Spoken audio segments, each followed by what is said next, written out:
ನಮಸ್ಕಾರ ಸ್ನೇಹಿತರೆ, ನಾನು ಹನುಮಂತ್ ಮಾಗೆ. ಸ್ನೇಹಿತರೆ, ದೃಶ್ಯವೊಂದನ್ನು ಗಮನಿಸ್ತಾ ಇದ್ದೀರಿ. ಈ ದೃಶ್ಯವನ್ನ ನೋಡ್ಬಿಟ್ರೆ ಬಹುತೇಕ ಜನರಿಗೆ ಒಂದು ಅನುಮಾನ ಉಟ್ಕೊಂಡು ಬಿಡುತ್ತೆ. ಇದೇನು ಮನೇನ ಅಥವಾ ತಿಪ್ಪೇನ ಅನ್ನುವಂತ ಪ್ರಶ್ನೆ ಉಟ್ಕೊಳ್ಳುತ್ತೆ. ಸ್ನೇಹಿತರೆ, ಅಂದ ಹಾಗೆ ಕಳೆದ 3 ದಿನಗಳ ಹಿಂದೆ ಟೆಕ್ಕಿ ಆಗಿರುವಂತ ಪೂಜಾ ದತ್ ಸಾವನ್ನಪ್ಪಿರುವಂತ ಮನೆ ಇದು. ಅಂದ್ರೆ ಆಕೆ ಬೆಂಗಳೂರಿನ ಆಡುಗೋಡೆಯ ಬಳಿ ಒಂದು ರೂಮ್ ಅನ್ನ ತೆಗೆದುಕೊಂಡು ಬಿಟ್ಟಿರ್ತಾರೆ. 3 ವರ್ಷದಿಂದಲೂ ಕೂಡ ಅಲ್ಲಿ ವಾಸವಾಗಿರ್ತಾಳೆ. ಆಕೆಯ ಮನಸ್ಥಿತಿ ಅದು ಹೇಗೆ ಇತ್ತೋ ಗೊತ್ತಿಲ್ಲ. ಬಹುತೇಕ ಬಂದಿರುವಂತಹ ಮಾಹಿತಿಯ ಪ್ರಕಾರ 1 ವರ್ಷದಿಂದ ಆಕೆ ಕೆಲಸವನ್ನು ಕೂಡ ಬಿಟ್ಟಿರ್ತಾಳೆ. ಆದ್ರೆ ಆಗಾಗ ಮನೆಗೆ ಒಬ್ಬ ಹುಡುಗ ಬರ್ತಾ ಇರ್ತಾನೆ, ಹೋಗ್ತಾ ಇರ್ತಾನೆ, ಕೆಲವು ಗಂಟೆಗಳ ಕಾಲ ಇರ್ತಾ ಇರ್ತಾನೆ. ಸೊ ಇಂಥದ್ದೆಲ್ಲವೂ ಕೂಡ ಆಗ್ತಾ ಇರುತ್ತೆ. ಅಲ್ಲಿಯ ಸ್ಥಳೀಯರು ಎಲ್ಲರೂ ಕೂಡ ಗಮನಿಸಿಬಿಟ್ಟಿರ್ತಾರೆ. ಅದಾದ ಬಳಿಕ ಆಕೆಯ ಮೃತದೇಹ ಕೊನೆಯದಾಗಿ ಕಂಡಿದ್ದು ಅರ್ಧಂಬರ್ಧ ಬೆತ್ತಲೆಯ ರೂಪದಲ್ಲಿ. ಅದರಲ್ಲೂ ಕೂಡ ಫ್ಯಾನ್ ತಿರುಗ್ತಾ ಇದೆ. ಆ ಕಡೆ ಆಕೆಯ ಮೃತದೇಹ ಬಿದ್ದೋಗಿದೆ, ಕೊಳೆತಿರುವಂತಹ ಸ್ಥಿತಿಯಲ್ಲಿ ಇದೆ. ಆಕೆ ಒಬ್ಬಳೇ ಆ ರೂಮಲ್ಲಿ ಇದ್ಲು. ಇದಕ್ಕೆ ಸಂಬಂಧಪಟ್ಟ ಹಾಗೆ ಆಕೆಯ ತಂದೆಯೂ ಕೂಡ ಇದೀಗ ಪ್ರತ್ಯಕ್ಷವಾಗಿ ಬಿಟ್ಟಿದ್ದಾರೆ.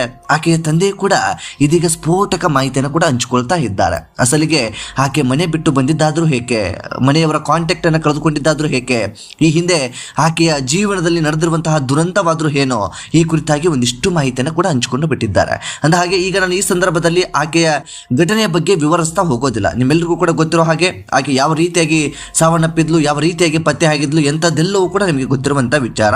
ಈಗ ಅದರ ಮುಂದುವರೆದು ಆಕೆಯ ತಂದೆ ಪತ್ತೆ ಆಗಿದ್ದಾರೆ. ಆಕೆಯ ತಂದೆಯೂ ಕೂಡ ಒಂದಿಷ್ಟು ಮಾಹಿತಿಯನ್ನು ಕೂಡ ಹಚ್ಚಿಬಿಟ್ಟಿದ್ದಾರೆ.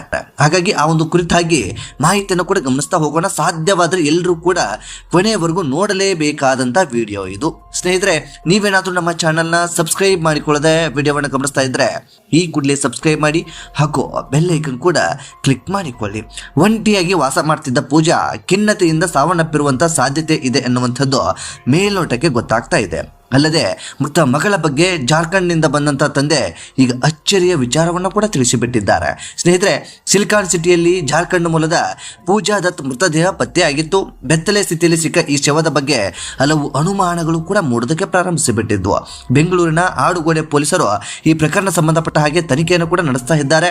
ಪೂಜಾ ದತ್ತ ಕುರಿತು ಒಂದೊಂದೇ ಶಾಕಿಂಗ್ ವಿಚಾರಗಳು ಕೂಡ ಇದೀಗ ಬಯಲಿಗೆ ಬರ್ತಾ ಇದ್ದ. ಮಗಳು ಸತ್ತ ಬಗ್ಗೆ ಪೊಲೀಸರು ಮಾಹಿತಿಯನ್ನು ಕೊಡ್ತಿದ್ದಂತೆ ಆಕೆಯ ತಂದೆ ಬೆಂಗಳೂರಿಗೆ ಬಂದಿದ್ದು ಪೂಜಾ ಬಗ್ಗೆ ಕೆಲ ಸ್ಫೋಟಕ ವಿಚಾರವನ್ನು ಕೂಡ ಇದೀಗ ಹಂಚಿಕೊಂಡು ಬಿಟ್ಟಿದ್ದಾರೆ. ಪೊಲೀಸರ ತನಿಖೆಯ ವೇಳೆ ಡಿಪ್ರೆಷನ್ ವಿಚಾರ ಬಯಲಾಗಿ ಬಿಟ್ಟಿದೆ. ಈಕೆ ಕಳೆದ 4 ವರ್ಷಗಳಿಂದ ಖಿನ್ನತೆಗೆ ಒಳಗಾಗಿ ಬಿಟ್ಟಿದ್ದಂತೆ. ಅಲ್ಲದೆ ಕೊರೋನಾ ಸಮಯದಲ್ಲಿ ಈಕೆಗೆ ಮದುವೆ ಕೂಡ ಆಗಿತ್ತು.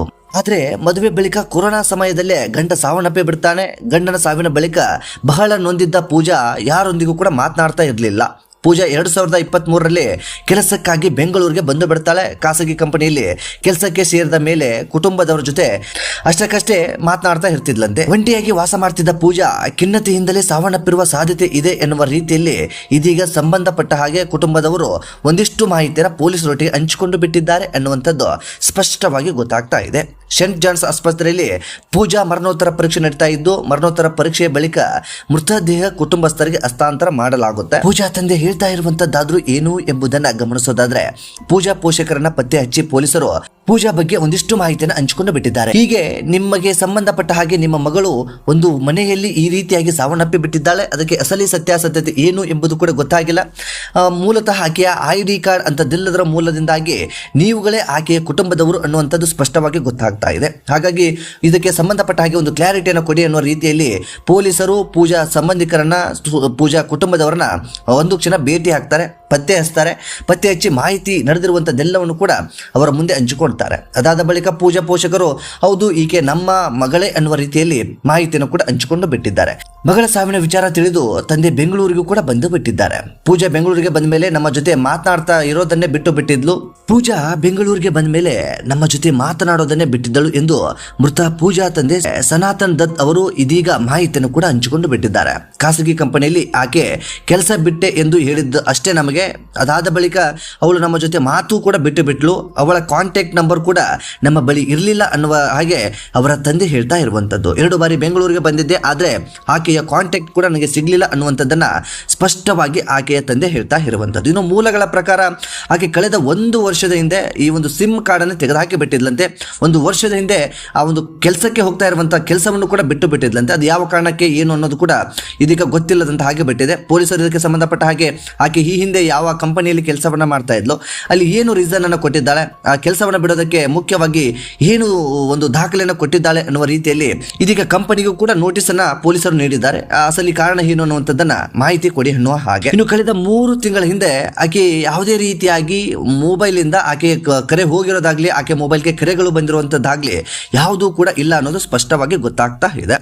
ಅದು 1 ವರ್ಷಗಳ ಕಾಲ ಅದು ಹೇಗೆ ಆಕೆ ಜೀವನವನ್ನು ನಡೆಸ್ತಾ ಇದ್ಲು ಗೊತ್ತಿಲ್ಲ. ರೂಮ್ ಬಾಡಿಗೆ ಆಗಿರ್ಬೋದು, ಊಟಕ್ಕಾಗಿರ್ಬೋದು, ಆಕೆಯ ಓಡಾಟಕ್ಕಾಗಿರ್ಬೋದು, ಅಂಥದ್ದೆಲ್ಲದಕ್ಕೂ ಕೂಡ ಅದು ಹೇಗೆ ಜೀವನವನ್ನು ನಡೆಸ್ತಾ ಇದ್ಲೋ ಗೊತ್ತಿಲ್ಲ. ಕಳೆದ 2 ವರ್ಷ ಕೆಲಸ ಮಾಡಿದ ದುಡ್ಡನ್ನು ಸೇವ್ ಮಾಡಿ ಇಟ್ಕೊಂಡಿದ್ಲೇನೋ, ಆ ದುಡ್ಡನ್ನೇ ಇದೀಗ ಬಳಸಿಕೊಳ್ತಾ ಇದ್ಲೇನೋ ಗೊತ್ತಿಲ್ಲ. ಒಟ್ಟಾರೆಯಾಗಿ ಈ ರೀತಿಯಾದಂಥ ಒಂದು ಅನುಮಾನಾಸ್ಪದ ಸಾವು. ಈಗ ಈ ಪೂಜಾಗೆ ಸಂಬಂಧಪಟ್ಟ ಹಾಗೆ ಒಬ್ಬ ಹುಡುಗ ಹೋಗ್ತಾ ಇದ್ದ ಅನ್ನುವ ನಿಟ್ಟಿನಲ್ಲಿ ಮಾಹಿತಿಯು ಕೂಡ ಗೊತ್ತಾಗ್ತಾ ಇದೆ. ಅಂತಂದ್ರೆ ಆಕೆಯ ಜೊತೆಗೆ ಕೆಲಸ ಮಾಡ್ತಾ ಇದ್ದಂಥ ವ್ಯಕ್ತಿ ಅನ್ನುವಂಥದ್ದು ಸ್ಪಷ್ಟ ಗೊತ್ತಾಗ್ತಾ ಇದೆ. ಆಕೆ ಬ್ಯಾಚುಲರ್ ಆಗಿ ಇದ್ದಂಥವಳು. ಆಕೆಯ ರೂಮ್ ಅನ್ನು ಗಮನಿಸಿಬಿಟ್ರೆ ಎಲ್ಲೋ ಒಂದು ರೀತಿಯಾಗಿ ಪ್ರೀತಿಯ ಹುಚ್ಚಿಗೆ ಸಿಲುಕು ಬಿಟ್ಟಿದ್ಲು ಅಂತ ಕಾಣಿಸುತ್ತೆ. ಅದು ಹಿಂದಿ ಮತ್ತು ಇಂಗ್ಲಿಷ್ಗಳಲ್ಲಿ ಲೆಟರ್ಗಳನ್ನು ಬರೆದಿರುವಂಥದ್ದು. ಅದೆಷ್ಟೋ ಲೆಟರ್ಗಳನ್ನು ಗುಡ್ಡೆ ಹಾಕಿಕೊಂಡು ಕೂತ್ಕೊಂಡಿದ್ದಾಳೆ. ಅದೆಷ್ಟೋ ಏನೇನೋ ಎಲ್ಲವೂ ಕೂಡ ವಿಚಿತ್ರವಾದಂಥ ರೂಮನ್ನು ಸೆಟಪ್ ಮಾಡ್ಕೊಂಡಿದ್ದಾಳೆ. ವಿಚಿತ್ರವಾಗಿ ಆಕೆಯ ರೂಮಿನಲ್ಲಿ ಏನು ಬೇಕೋ ಅದನ್ನೆಲ್ಲವನ್ನು ಕೂಡ ಬರೆದುಕೊಂಡು ಬಿಟ್ಟಿದ್ದಾಳೆ. ಅದು ಯಾವ ಕಾರಣಕ್ಕೋ ಏನೋ ಗೊತ್ತಿಲ್ಲ. ಪೊಲೀಸರ ತನಿಖೆಯ ನಂತರ ಅಸಲಿ ಸತ್ಯಾಸತ್ಯತೆ ಹೊರಗಡೆ ಬರುವಂಥ ಸಾಧ್ಯತೆ ಹೆಚ್ಚಾಗಿದೆ. ಇನ್ನು ಚಿಕ್ಕ ವಯಸ್ಸಿನಿಂದಲೂ ಕೂಡ ಚೆನ್ನಾಗಿ ಓದ್ತಾ ಇದ್ಲಂತೆ. ಯಾವುದೇ ಬರೆಯುವ ಹವ್ಯಾಸ ಇರಲಿಲ್ಲ. ಈ ರೀತಿಯಾಗಿ ಮಾಡಿಕೊಂಡು ಬಿಟ್ಟಿದ್ದಾಳೆ ಅಂತಂದ್ರೆ ಬಹುತೇಕ ಇದು ಆಕೆ ಆತ್ಮಹತ್ಯೆ ಮಾಡಿಕೊಂಡಿರಬೇಕು ಅನ್ನುವ ನಿಟ್ಟಿನಲ್ಲಿ ಆಕೆಯ ತಂದೆ ಹೇಳ್ತಾ ಇರುವಂತದ್ದು. ಈ ಒಂದು ಆತ್ಮಹತ್ಯೆ ಮಾಡಿಕೊಂಡಿದ್ದಾಳೆ ಅನ್ನೋದಾದ್ರೆ ಬಹುತೇಕ ಇದನ್ನು ನಮಗೆ ಹರಗಿಸ್ಕೊಳ್ಳೋದಕ್ಕೆ ಸಾಧ್ಯವೇ ಇಲ್ಲ. ಹಾಗಾಗಿ ಆಕೆ ತಾಯಿಯೂ ಕೂಡ ಇದೀಗ ಒಂದು ಆಸ್ಪತ್ರೆಯ ಬೆಡ್ ಅನ್ನು ಹೇರಿ ಬಿಟ್ಟಿದ್ದಾರೆ. ಆಕೆಯೂ ಕೂಡ ಈ ಸುದ್ದಿಯನ್ನು ಕೇಳಿಬಿಟ್ರೆ ಇಲ್ಲಿ ಏನಾಗಿ ಬಿಡುತ್ತೆ ಅನ್ನುವ ನಿಟ್ಟಿನಲ್ಲಿ ಈ ಒಂದು ಪೂಜಾಳ ತಂದೆ ಒಂದಿಷ್ಟು ನೋವಿನ ಮಾತುಗಳನ್ನು ಕೂಡ ಈ ಒಂದು ಸಂದರ್ಭಕ್ಕೆ ಹಂಚಿಕೊಂಡು ಬಿಟ್ಟಿದ್ದಾರೆ. ಒಟ್ಟಾರೆಯಾಗಿ ಬೆಂಗಳೂರಿನಲ್ಲಿ ಇದೊಂದು ಸಾವು ಬಹುತೇಕ ಅನುಮಾನಗಳನ್ನು ಹುಟ್ಟು ಹಾಕಿ ಬಿಟ್ಟಿದೆ.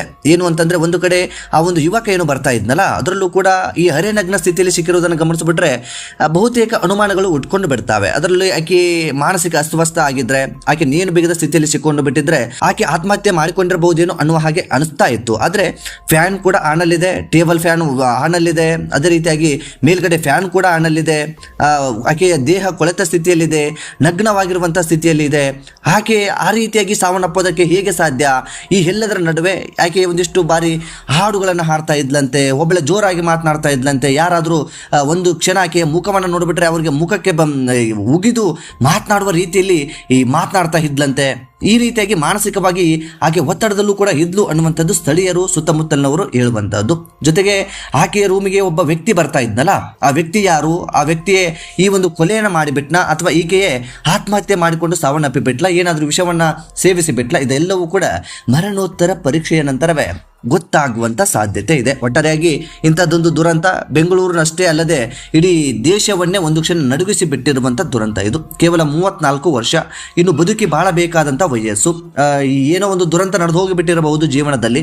ಮದುವೆ ಕೂಡ ಆಗಿತ್ತು, ಗಂಡ ಕೂಡ ಸಾವನ್ನಪ್ಪಿ ಬಿಟ್ಟರು, ಗಂಡನ ಚಿಂತೆಯಲ್ಲಿದ್ಲೋ ಅಥವಾ ಈ ಹಿಂದೆ ಆಕೆಗೆ ಯಾರ ಮೇಲಾದರೂ ಪ್ರೀತಿ ಇತ್ತು ಅಥವಾ ಈ ಬೆಂಗಳೂರಿಗೆ ಬಂದ ಮೇಲೆ ಯಾರ ಜೊತೆಗಾದರೂ ಒಡನಾಟ, ಸ್ನೇಹ, ಪ್ರೀತಿ ಇಂಥದ್ದು ಯಾವುದಾದ್ರೂ ಉಟ್ಟುಕೊಂಡು ಬಿಟ್ಟಿತ್ತು.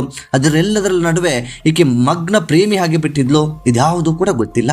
ಒಟ್ಟಾರೆಯಾಗಿ ಇಂಥದ್ದೊಂದು ಬದುಕಿ ಬಾಳಬೇಕಾಗಿರುವಂಥ ಹೆಣ್ಣು ಮಗಳು ಇದೀಗ ಸಾವನ್ನಪ್ಪಿ ಬಿಟ್ಟಿದ್ದಾಳೆ. ಈ ಒಂದು ಸಾವಿನ ಕುರಿತಾಗಿ ಬಹುತೇಕ ಅನುಮಾನಗಳು ಕೂಡ ಹುಟ್ಟಿಕೊಳ್ತಾ ಇದ್ದಾವೆ. ಈಗ ಆ ಮಗಳನ್ನು ಕಳೆದುಕೊಂಡಿರುವಂತಹ ತಂದೆ ಪರಿಸ್ಥಿತಿ ಅದು ಹೇಗಾಗಬಾರ್ದು? ಬೆಡ್ ಅನ್ನ ಹಿಡಿದಿರುವಂತಹ ಆ ತಾಯಿಗೆ ಈ ವಿಷಯ ಗೊತ್ತಾಗ್ಬಿಟ್ರೆ ಆ ತಾಯಿ ಇನ್ನೇನು ಈ ಒಂದು ವಿಷಯಗಳನ್ನ ಸಹಿಸಿಕೊಳ್ಳೋದಕ್ಕೆ ಸಾಧ್ಯ? ಹೆಣ್ಣು ಮಗಳು ಈ ರೀತಿಯಾಗಿ ನಗ್ನ ಸ್ಥಿತಿಯಲ್ಲಿ ಸಾವನ್ನಪ್ಪಿ ಬಿಟ್ಟಿದ್ದಾಳೆ ಅನ್ನುವಂಥ ಸುದ್ದಿಯನ್ನ ಆ ತಾಯಿ ಅದು ಹೇಗೆ ಅರಗಿಸಿಕೊಳ್ಳೋದಕ್ಕೆ ಸಾಧ್ಯ ಅನ್ನುವಂಥ ಪ್ರಶ್ನೆ ಈ ಸಂದರ್ಭಕ್ಕೆ ಕಾಡಿಬಿಡುತ್ತೆ. ಒಟ್ಟಾರೆಯಾಗಿ ಈ ದುರಂತಕ್ಕೆ ಬಹುತೇಕ ಅನುಮಾನಗಳು ಕಾಡ್ತಾ ಇದ್ದಾವೆ. ಸೊ ಈ ಕುರಿತಾಗಿ ನಿಮ್ಮ ಅನಿಸಿಕೆ ಏನು ಎಂಬುದನ್ನು ಕಾಮೆಂಟ್ ಬಾಕ್ಸ್ ಅಲ್ಲಿ ಮೆನ್ಷನ್ ಮಾಡಿ. ಸಾಧ್ಯವಾದರೆ ವಿಡಿಯೋನ ನಿಮ್ಮ ಸ್ನೇಹಿತರಿಗೂ ಕೂಡ ಶೇರ್ ಮಾಡಿ. ಚಾನಲ್ನ ಸಬ್ಸ್ಕ್ರೈಬ್ ಮಾಡಿಕೊಳ್ಳದೆ ವಿಡಿಯೋವನ್ನು ಗಮನಿಸಿದ್ರೆ ಈ ಕೂಡಲೇ ಸಬ್ಸ್ಕ್ರೈಬ್ ಮಾಡಿ ಹಾಗೂ ನೋಟಿಫಿಕೇಶನ್ಗಾಗಿ ಬೆಲ್ ಐಕನ್ ಕೂಡ ಕ್ಲಿಕ್ ಮಾಡಿಕೊಳ್ಳಿ. ಮತ್ತೆ ಮುಂದಿನ ವಿಡಿಯೋದಲ್ಲಿ ಸಿಗೋಣ. ನಮಸ್ಕಾರ.